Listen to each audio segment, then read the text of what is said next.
کوئی ناپاک آدمی کنویں کے اندر اترا، اس کے جسم پر ناپاکی تھی اور اسی حال میں وہ کنویں میں اتر گیا، تو اس کنویں کے پانی کا شرعی حکم کیا ہے؟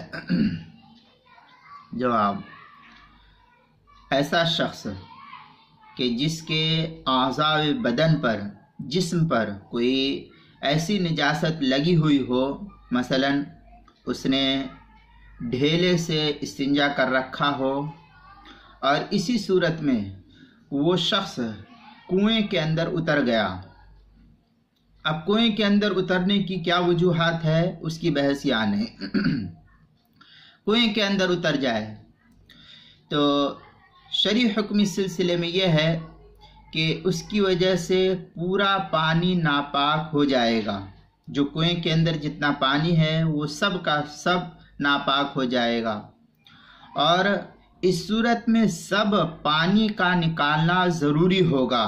یہی فقہاء کرام کی عبارت کو دیکھنے سے معلوم ہوتا ہے۔ لہذا ایسا شخص کنویں میں اترا جس کے جسم پر نجاست تھی، مثلا ڈھیلے وغیرہ سے پاخانہ کیا، صاف کیا تھا، استنجا کیا تھا، اب اسی صورت میں اس کو یاد تھا یا نہیں تھا وہ تو بات کی بات ہے، کنویں میں اتر گیا، تو فقہاء لکھتے ہیں کہ اس کنویں میں اترنے کی وجہ سے پورا کنویں کا پانی ناپاک ہو جائے گا۔ محیط برہانیہ کی عبارت کو دیکھنے سے یہی مسئلہ معلوم ہوتا ہے۔